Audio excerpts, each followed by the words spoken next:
आइए हम अति रोचक समाचारों की प्रस्तुति करें जो महत्वपूर्ण भी और अपने आप में रोचक भी है। ठीक है, आइए। आपने शायद मोदी पुराण के अंश कभी पढ़े नहीं होंगे, ना आपकी निगाह में आए होंगे। मोदी पुराण एक इतना अच्छा कलेक्शन लगा कि जिसकी कोई सीमा नहीं। उसमें तो अनेक अनेक प्रकार के विचित्र विचित्र बातें सामने आई।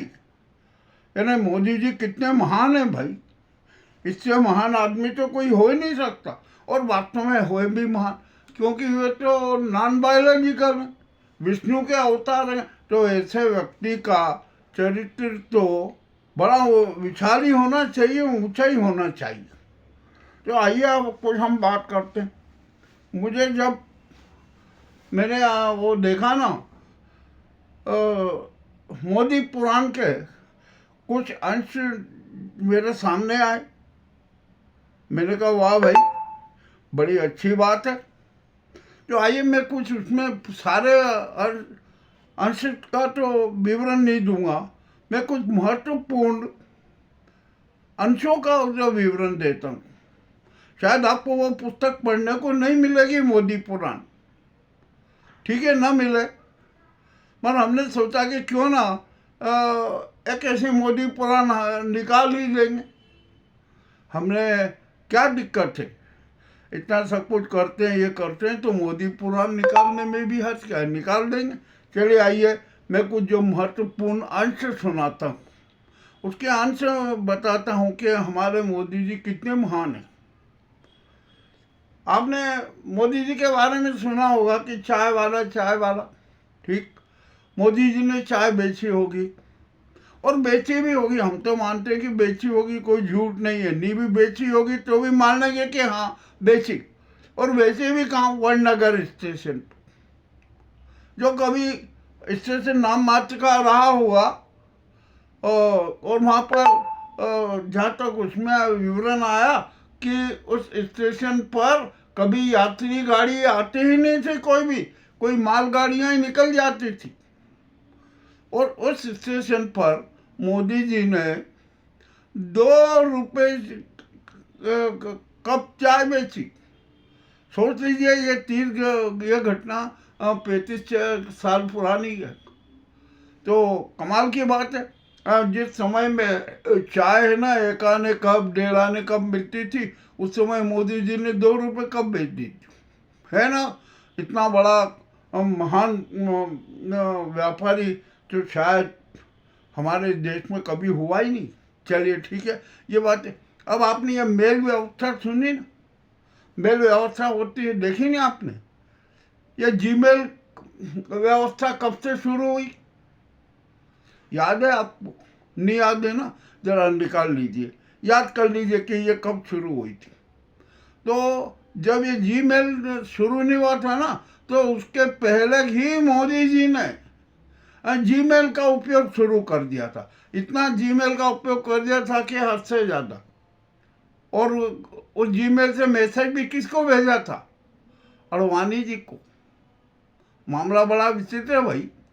वाह, कितनी अच्छी बात है। हमारे जो एक पुरुषार्थ का तो बहुत बड़ा उदाहरण भी मिला हमें कि मोदी पुराण में कि कितना अच्छा हुआ। चलिए ठीक है, अब ये भी बात हो गई। बड़े विचित्र मामले मुझे आज देखने को मिले, पढ़ने को मिले। मामला तो बड़ा अति रोचक है। और अब तो शायद हो सकता है कि हम ये मोदी पुराण में ये भी कह दें कि भैया मोदी जी इंसान नहीं है। हाँ, वो तो भगवान विष्णु के स्वरूप है, विष्णु के अवतार हैं। और वो तो विश्व गुरु हैं, जो इतने बड़े बड़े महान कार्य कर देता है। वो तो विश्व गुरु का जगत गुरु होता ही है, चमत्कारिक जगत गुरु। हम गुरु भी नहीं, चमत्कारिक जगत गुरु हम उन्हें मान लेते हैं। और ये भी प्रस्तुत करेंगे कि मोदी जी जैसा चमत्कारिक विश्वगुरु आज तक विश्व में ना हुआ कि ना होगा। चलिए अब ये भी बात मान लेते हैं। और भी अनेक अनेक अरे बड़े बड़े विचित्र विचित्र प्रसंग मुझे देखने को मिले। मैं भी हैरान हो गया। खैर ठीक है, अब ये आप जरा 2-3-4 प्रसंगों से भी आप समझ लीजिए कि हमारे प्रधानमंत्री मोदी जी बहुत महान व्यक्ति। आइए अब हम बात करते हैं हमारे यहाँ पर गंदे पानी। भैया ये गंदे पानी के लोग मामला बड़ा विचित्र है। जब गंदे लोग होंगे, गंदे लोग का के हाथ में संचालन होगा राष्ट्र का, समाज का, प्रदेश का, तो निश्चय ही वहाँ पर गंदा पानी ही मिलेगा। शुद्ध पानी मिलना नहीं है आपको। यह घटना में इंदौर की बात बता रहा हूँ। इंदौर में गंदे पानी को, प्रदूषित पानी को लेकर 16 लोगों की मौत हो गई। मौत अब क्या कर सकते, गंदा पानी था ना, पी लिया लोगों ने और मर भी गए। और लोग चाहे मरे या कुछ भी कहो, सरकार पर असर नहीं पड़ता, नेताओं पर असर नहीं पड़ता। वो तो कहते हैं कि ठीक है, ये नेता, ये जो जनता है ना, ये कोई इंसान थोड़ी है, ये तो मूर्ख जानवर है, तो इनकी मौत तो ऐसी ही होगी, चाहे गंदा पानी पीने से हो या दुर्घटना में हो या आत्महत्या करने से हो, कैसे भी करने से हो। ये तो है, इनकी मौत पर किसी प्रकार का दुख जताना भी उचित नहीं लगता है। ये ऐसा सोच है हमारे यहाँ के गंदे लोगों का। ठीक है, लिया और उन्होंने कहा कह रहे कि क्या हर्ज है, यदि कोई मर गया, ज़्यादा हंगामा होता है तो 2 लाख ले लेंगे, अरे 4 लाख ले लेंगे। इंसान के मौत, जिंदगी की कीमत तो लाखों में ही तो है। और बहुत कहीं ज़्यादा नहीं हुआ, कहीं नहीं दिया, तो वहाँ श्रद्धा सुमन दे देंगे। ये तो बड़ा अवसर है कि ये जो लोग हैं ना, आत्महत्या करने, दुर्घटना में मर जाते हैं या गंदा पानी पी के मर जाते हैं, तो वो हमें थोड़ा दुख जताने का अवसर दे देते हैं। हम कम से कम श्रद्धांजलि तो दे सकते, दे देते। चले, ये भी हो गया। अब यहाँ पर कलकत्ता के ICMR टीम आई, उसने जांच कर रही है गंदे पानी की कि किस हुआ, मौत कैसे हुई, क्या हुई। वो भी बड़ा विचित्र मामला आया। और इसी के साथ साथ वो जो चाचा नेहरू अस्पताल है, वहाँ पर जो 15-20 बच्चे भर्ती थे, वो उनकी भी जांच करने पहुंची। जो उपचार दिया जा रहा उसकी भी जांच करने पहुंची। और जो मरीज थे अस्पतालों में भर्ती है, उनकी भी जांच करने। ठीक है, जांच करती रही है, रिपोर्ट आती रहेगी, सब कुछ चलता रहेगा। अब हुआ क्या कि भागीरथपुरा में शुद्ध पेयजल व्यवस्था, हाईकोर्ट के निर्देश के अनुसार टैंकरों से शुद्ध पेयजल की व्यवस्था करना थी। बहुत शानदार अफसर हैं नगर निगम के, वहाँ के नेता भी बहुत अच्छे हैं, सब है। ताबड़तोड़ टैंकर की व्यवस्था की। और इतना टैंकर में, और कैसे कैसे टैंकर आए, जिन टैंकरों में जंग लगा हुआ था, जिनमें काई जमी हुई थी, और टैंकर पर लिखा था कि पानी पीने योग्य नहीं है, उन टैंकरों से पानी की सप्लाई की। मामला तो बड़ा विचित्र। अरे ये जन सेवा करना है ना, इससे बढ़िया जन सेवा और कैसे हो सकती है। हुई है, जन सेवा की गई, चलिए ठीक है। अब हुआ क्या, अब जब आवाज़ उठी कि अरे क्या है, कैसे टैंकर है, तो टैंकर बंद करके नगर निगम के टैंकर लगा। उन टैंकर में नर्मदा का पानी भेजा गया। जब लोगों को नर्मदा का पानी की पूर्ति की गई, तो लोगों ने कहा कि अरे पहले देख तो ले कि ये कहीं प्रदूषित गंदा पानी तो नहीं है। उन्होंने बाल्टी में पानी को छींक किया, शुद्ध बाल्टी, सफेद बाल्टी अच्छी, उसमें नर्मदा का पानी डाला जो टैंकर में आ रहा था। वो पानी ने धीरे धीरे रंग बदलना चालू करा, वो हल्का पीला हो गया। तो जनता ने बोला कि भैया ये पानी पीने लायक नहीं है, तो वहाँ पर हंगामा मचा। नेताओं और जगन के अफसर बोले कि अरे मूर्खों, कैसी बातें करते हो, ये नर्मदा का जल आपके लिए लाए और आपके लोग को पीने लायक नहीं है, पीला हो गया। अरे पीला हो गया तो क्या हो गया, पी लो ना, पी लेना। 16 मरे, देखेंगे बाद में और कितने मरेंगे, कुछ भी नहीं हुआ। तो अब क्या हुआ कि वहाँ पर कुछ पत्रकारों का टीम भी पहुंची।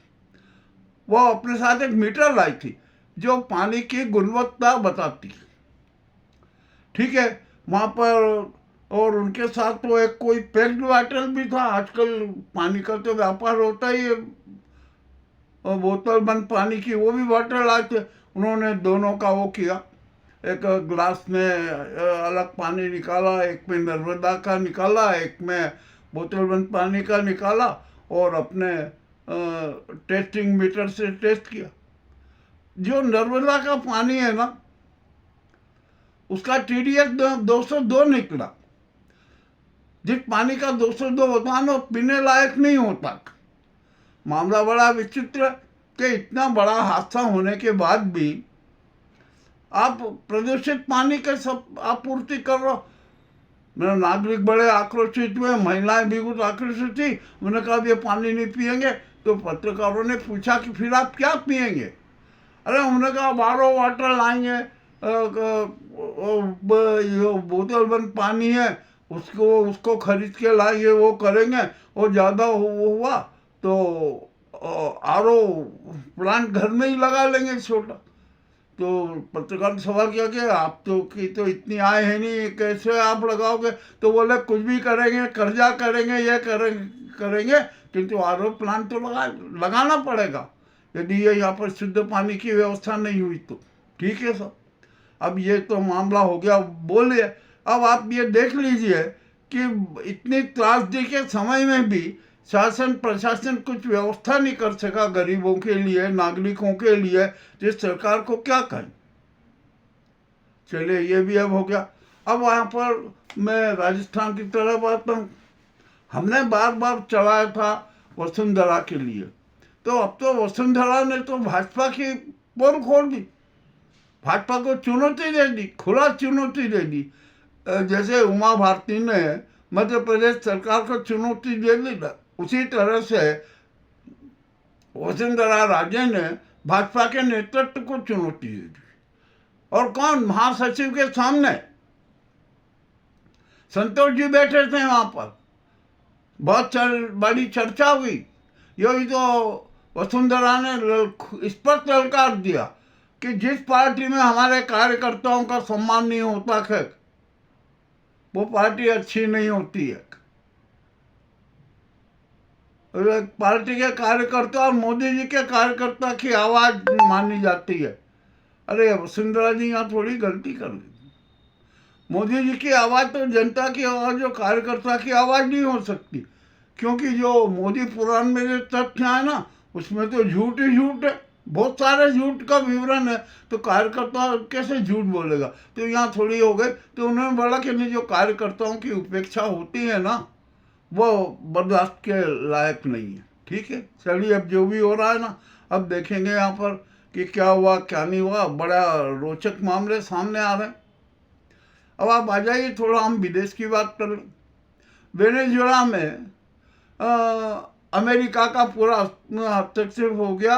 वहाँ के राष्ट्रपति को पत्नी से गिरफ्तार करके अमेरिका ले आए और अब वहाँ पर विद्रोह हो गया। और जो उपराष्ट्रपति थे ना, उनको फुल फ्लेज राष्ट्रपति बना दिए। और कारण यह है कि अमेरिका को वेनेजुएला के जो विश्व का सबसे बड़ा तेल भंडारक देश है ना, उस पर अपना अधिकार करना था, वो कर रहा है। आज वहाँ पर अभी बम वर्षा भी की गई और हमला किया गया। चीन और रूस ने और अन्यों ने विरोध जताया। ये विरोध है ना, असली विरोध नहीं है, ये तो दिखावे का विरोध है। हमने अपने पहले एपिसोड में सारे कारण बता दिए कि क्या हुआ।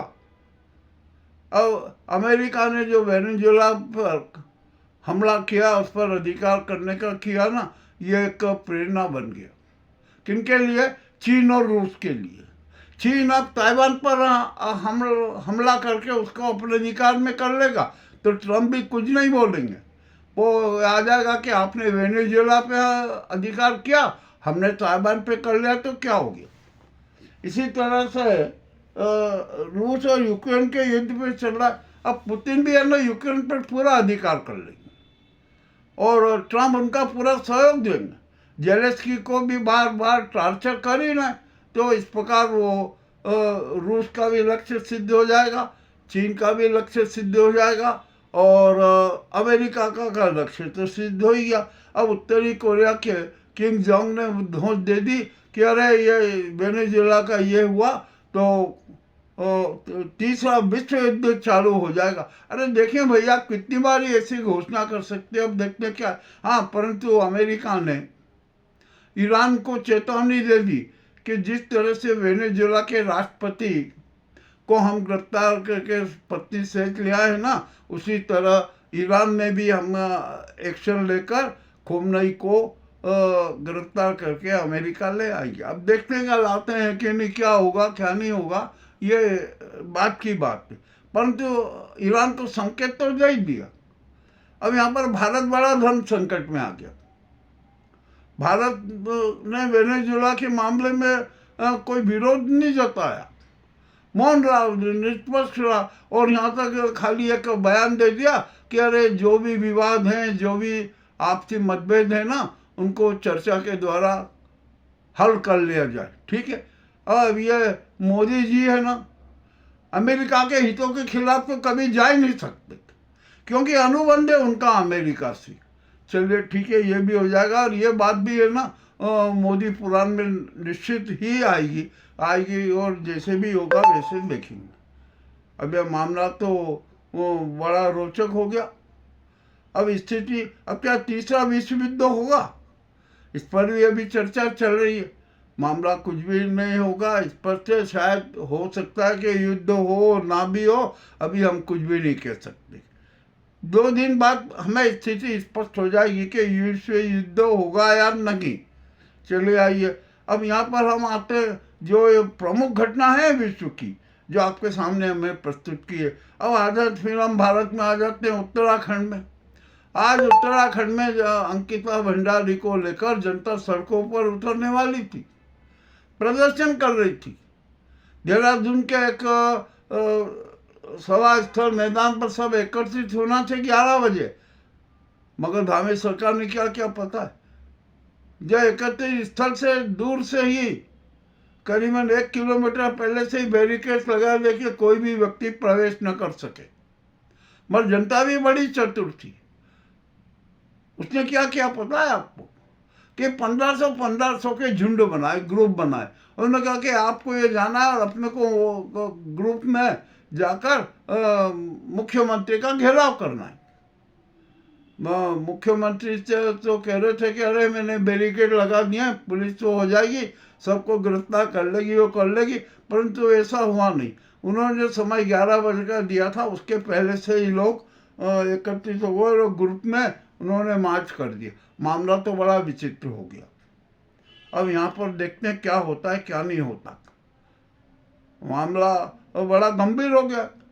अब आइए यहाँ पर इंदौर की घटना को लेकर जो नरसंहार हुआ है ना गंदे पानी के माध्यम से, उस पर केंद्र सरकार गंभीर नहीं है और देखेंगे ठीक है, सामान्य घटनाएं हो जाती होती रहती है, हो गई, कुछ भी नहीं है, खाली सांत्वना के 1-2 शब्द बोल देंगे, 2-3 लाइन, और अपना जो राष्ट्रभक्ति और जनभक्ति सिद्ध हो जाएगी, कुछ भी नहीं करना पड़ेगा। मामला जो हो गया बड़ा विचित्र हो गया। चलिए ठीक है, ये भी अब हो गया। अब यहाँ पर महाराष्ट्र में जो चुनाव होने वाले थे ना, उसमें 68 सीट बिना वोट डाले ही जीत गए। चुनाव आयोग भी बड़ा आश्चर्य हुआ कि क्या हुआ क्या नहीं हुआ, शास्त्री खेला हुआ, उसने जांच के आदेश दे दी। अब यहाँ पर बिहार की स्थिति है, वहाँ पर बड़ी हिंसा हो रही, न जाने क्या क्या घटनाएं हो रही है और नीतीश कुमार भी बागी हो गए। अब देखते हैं क्या होता है क्या नहीं होता है, परंतु यथास्थिति तो ये है कि बिहार में वोट चोरी हुई।